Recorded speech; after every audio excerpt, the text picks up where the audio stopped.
Hello, Amaras here. We are playing around in creative mode right now. I saw a design for a hostile mob farm that Mumbo actually featured on one of his short Let's Play videos, and I decided I would try it out. However, his design required 60 dispensers, and right now in our RxCraft server we do not have a spider farm nor a mob farm, so that much string is just really hard to come by. So I've gone ahead and implemented his design with a slight modification here. We are using a grand total of 8, count them 8, dispensers design. So instead of having rows upon rows of dispensers, we only have 8. Actually, this one I extended slightly larger than my initial test, way down there. So this one actually has 10, 5 per side, which makes this actually slightly larger than Mumbo's design. As you can see, we have a decent spawn rate going. We get spiders, zombies, a few of them survive still. But for the most part, we get a lot of spare stuff left over. Most of this, as you can see, is all just stone blocks. You could use cobblestone, it doesn't matter. I just use these plain unhammered stone bricks. But as you can see, the water flows just as if we were using dispensers, but we are not. We actually have a nice waterfall system that's distributing the water between the floors. This one I've kind of spined out a little bit for a design. This one has a little bit going on. If we flip around to the other side, this one's a little more minimum. This is about as minimal as you need to actually get it to work. I'm using half slabs to prevent any spawning on the outside.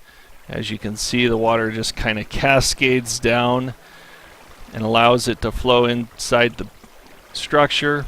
The nice thing is, all the redstone is right there. Just a line of redstone to activate the dispensers, repeaters to move it along, and that is it. You could actually just stand up here and flip a switch all day if you really wanted to control it yourself. I, however, went and built a simple, complex hopper timer system here so that we get different lengths for the water cycle and the spawning cycle. Right now I have it set so the water stops for 25 seconds on the inside, allowing the monsters to spawn on the platforms, and then it kicks on the water, which runs for 9 seconds, which gives it plenty of time to propagate down, fill up the platforms, and push all of the creatures off of the platforms and land in our little hopper field down here. However, the hoppers, I feel, are a little expensive yet again. They are extremely expensive if you don't have an iron farm. So what I have done is made a killing floor just below these hoppers, and it's going to take a little bit to get down to it. But what I have done is below that I am using BuildCraft. Yes, we have BuildCraft here on RxCraft server, and so I'm going to take full advantage of it. And what we do, we just simply throw a lever to turn this on. These are Stirling engines powered by coal at the moment. We could use a better material if we felt like it to not have to change out the stuff as quickly. But we're using the benefits of obsidian pipes. These actually suck items from a distance, and the more power you put into it, like the bigger the engine, the further it'll actually pull. These right now are set to pull from the level of these half slabs that I got up here. So we'll be able to pull about a 7x7 block with just one of these. And that's going to be a lot more efficient for us than using hoppers. As you can see, we only needed 4 obsidian pipes. They're really easy to make if you have an obsidian generator or lava that you can throw water on. Very, very easy, low cost items. I'm just using gold transport pipe along here right now, but you could do it with cobblestone transport pipe, which is extremely cheap. You can see I have used it going up here in kind of the fashion you would normally use it, so you can see the items just zipping along. And I have them being deposited up in the top in chests. So now you don't have to go down to collect your items, or you don't have to hopper them all the way to ground level, because we are, as you can see in my debug, at 245. So we are as high up as we dare go. I mean, we could go up a little bit higher, but then I wouldn't be able to stack these chests up here. We technically have about 10 blocks left of ceiling space, and I wasn't sure how many boxes I wanted to stack up here. But I think this will be sufficient for a few hours of AFK. I mean, right now we've barely got a whole lot in here, but we've only been running this now since we started recording. So, is it as efficient? Maybe, maybe not. We still have a few things that are surviving, so the lower floor would probably help us out a lot more. We do have witches that are dying because we do have the equipment that's up there. Looks like I'm going to have to adjust the platform a little, but these should be sucked in by, yep, there it goes, by the obsidian pipe. So we really don't have much to worry about in the way of collecting items. Wow, that was a lot. Now, if we could only get Endermen and not spawn down here on these hoppers and such, I think we'll be just fine. But that's kind of the design I got going. For our server, it's obviously not going to work for vanilla, but we're running BuildCraft. I left this design in here originally so you could see what it would look like. For vanilla, you would just do that, have some boxes and hoppers and all that kind of mess. Right now I just got a bunch of redstone engines going. They're free power basically for BuildCraft. Turned them on with levers and got 4 of them pumping away just in the event that we had a lot more items coming down than are right now. But since you don't have to do redstone torches up the entire side of the thing and have an entire ring of redstone for each side, or at least around the bottom, as the koala, let's see, what was his name? The smoking koala. He actually had a ring around the bottom of redstone and then towered up torches to activate his dispensers, so that made it extremely inexpensive compared to the implementation that Mumbo had on his 3rd episode of his Hermitcraft Let's Play. But as you can see, there is next to no redstone here. The most expensive part's my timing mechanism, but you could do this with a simple hopper timer. You can not even have a hopper timer and just have it pulse with repeaters, or you could flip a lever. You know, it really is up to you on how you want to implement that. The interior is just the standard kind of interior with the little fins and everything. There's 8 blocks from here to the back. I can show you real quick how to make one of the stacks. They are all the exact same, so it doesn't matter if I show you 1 or 20, they're all the exact same. So let's go ahead and stop this one here.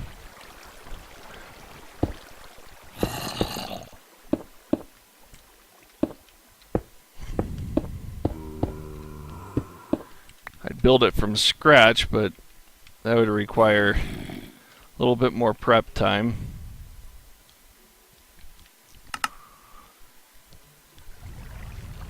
So for the first level, this is where the dispenser goes.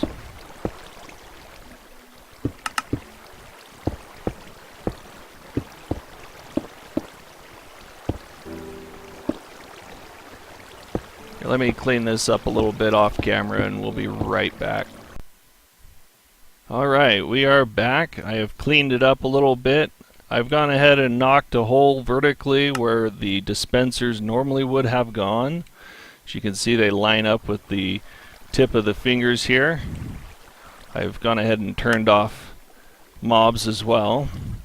So if you have it capped off like so, one of the advantages of this build is that you can actually build it from the top down. So if you feel like expanding your mob farm at a later date, you don't have to introduce additional redstone. It just kind of cascades down. Unfortunately, your killing platform is going to have to move, so you might want to place that as low as you would like it. Make sure that's a dispenser and not a dropper. So I'm just half slabbing to try to keep some mobs from spawning on top of some of our solid blocks here. And what we want to do is allow the water to cascade. Well, looks like I'm off just slightly here.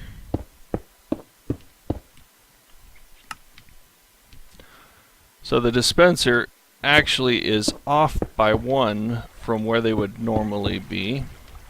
So let's do that.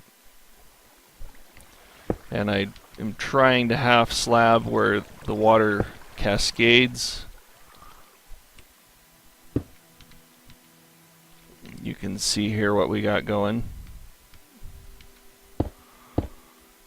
So we extend this out by 1 so that we can place this here without interrupting the water flow.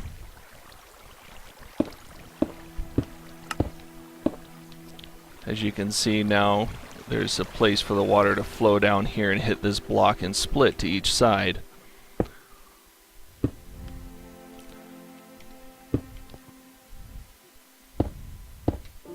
Obviously it'll be a little bit harder to do this in survival, but I'm going to give it a go on the RxCraft server to see how difficult or not it really is. I'm sure I'll die a few times, but you know, that's what survival's all about, unless if you're doing hardcore. So we got the basics set up here now. We have a couple of slabs here to kind of block some daylight from going down the way here. We'll have to block some additional daylight here if we really wanted to. The mobs still spawn just fine with these open areas here, but you might be a little bit more particular and want to wall it off like so. Make sure you don't block this since the water flows down here in addition to going inside. So we want to catch that water for the next level here. So let's go ahead and place the platform here to catch. It's always just above the ground level there since we're doing the bottom half of the slab. And we make a step here so the water will land here and cascade down to the next step and then down onto the platforms. We want to leave this side open so it'll flow off the side as well. And then we'll want to come down here, and then we need to remove a couple of, well, one of these blocks here and one here. You know you got it if you see the exposed backs of the platform above where you're trying to land.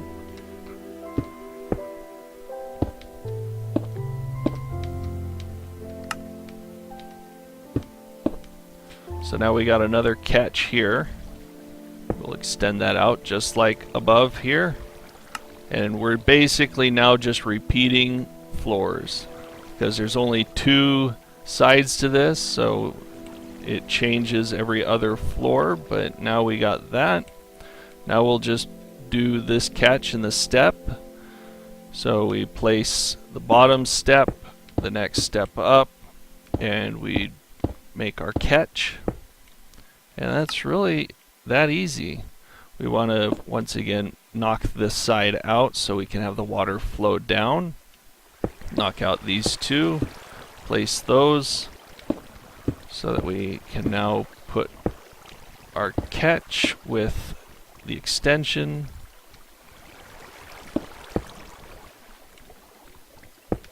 Oh, there we go.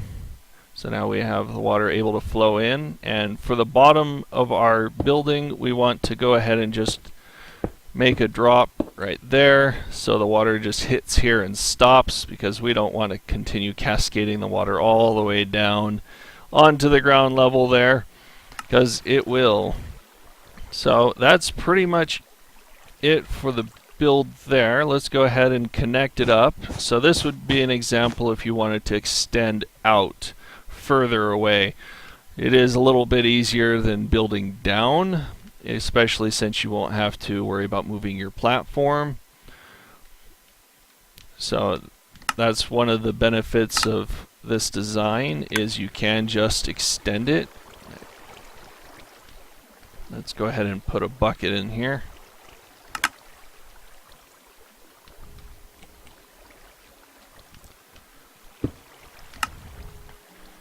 And let's watch the water go. So you can see it's propagating just nicely for us. We can actually go inside and check. Yes, it has made it to all the floors as expected. Since I knocked the redstone out on these last two, it's actually got them off sync with the rest of the platform. So let's go ahead and sync them back up there. So now they'll be in line with the others. So that's what we got going here. Once again, obsidian pipes to suck all of the items off of the killing floor, using redstone engines to pull items out of the chest from the hoppers, which are unnecessary with the obsidian method. Those will go straight up to our storage chest at the top, where we can sit and AFK. As you saw, there was a few mobs up here still, so they probably came from my platform I just set up over there. Alright, let's go ahead and show you how this timer works and build it here for you. So first off, we want a platform. The footprint for this hopper timer is actually fairly minimal, all things considered. But it does have a little bit of expense to it, since it uses comparators and a redstone block and sticky pistons. So let's go ahead and get this built first. Let's go ahead, throw down a couple of blocks, some redstone. Looks like I don't have the pistons queued up here, so let's go ahead and grab that. So a sticky piston here and here, facing inward. Let's go ahead and throw down a redstone block. Comparator facing the stone. Now we want to throw down a hopper. Now we want to shift click into that hopper so you can see the direction here. Destroy there and then shift click. So now they're connected. So now we got the basics for this. What we have is 23 blocks that we want to throw into there based on the timing I've kind of worked out in advance. This will give us our 9-second pulse for the water here, but to also work with that we need a second timer. Here, let me show you what this looks like real quick. There we go. So you can see at each iteration it just clicks and causes the water to retract and dispense. But now we need another clock to help us elongate the time that the mobs can spawn. I went with about 25 seconds. You can adjust to suit for your world, whether you need them to spawn a little longer than that or if you're a little less patient. And so we want to replicate the clock that we made right here.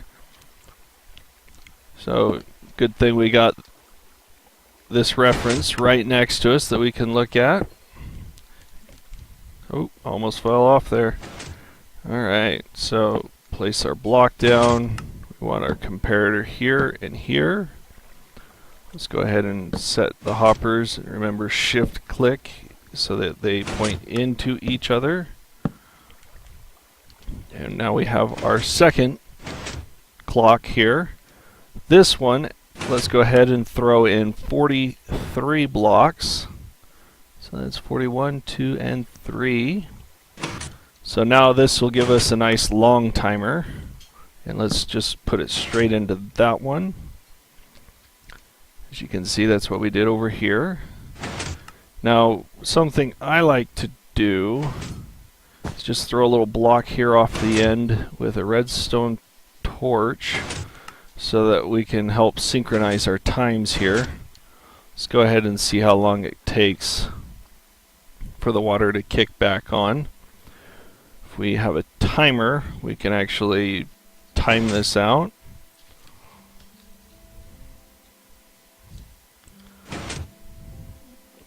Should be coming along any moment. There we go.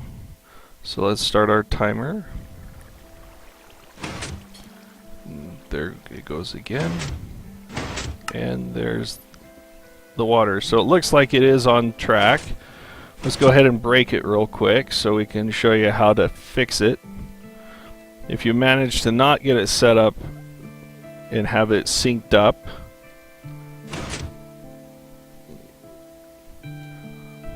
it'll do something like this.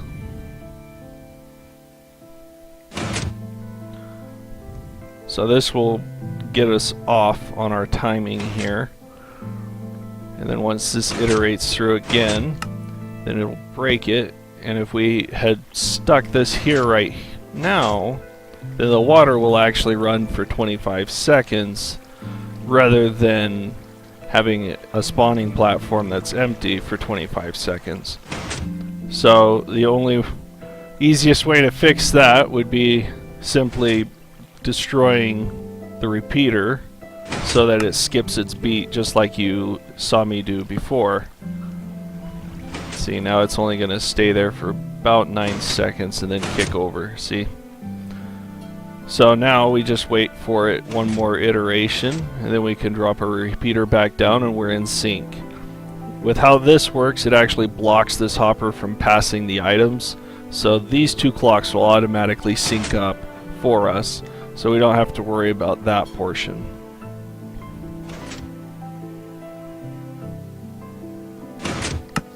And there we go. Now we're back in sync and ready to kill monsters. Based on where that's positioned, we'll need to put a repeater to get it all the way over here. That's why I kind of have this one centered, because then the two repeaters coming off of it will power it enough to get over to the edges here, just around the corner, and then right here.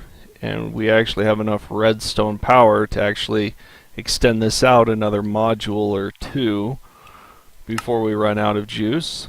So if you wanted to be really tight on your budget, that would be a way to do it. But the nice thing is, with how many floors we got 1, 2, 3, 4, 5, 6, maybe 7.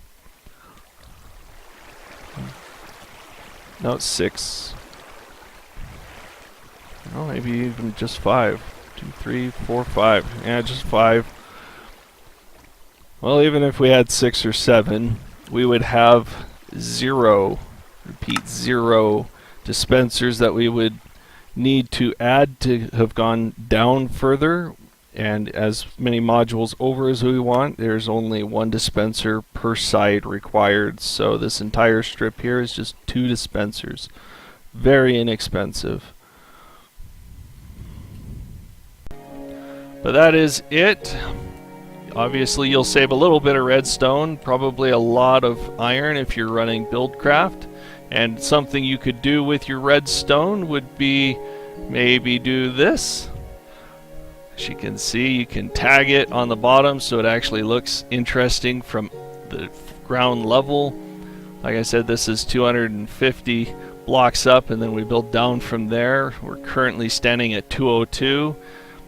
You'll want to put a nether portal up top because this is a very, very long ladder climb, as you can see. But this will keep it from being interfering by the caves down in the basement area under the ground. So there you have it. If you've liked this video, go ahead and hit the like button. If you really liked it, hit subscribe. Be sure to check us out on our Let's Play series. We'll be implementing this mob farm in our RxCraft survival world, so you can see us fall to our deaths many, many times trying to get those waterfalls working on the side, or maybe even embossing the underside like you can see here. But thank you for watching, and see you next time.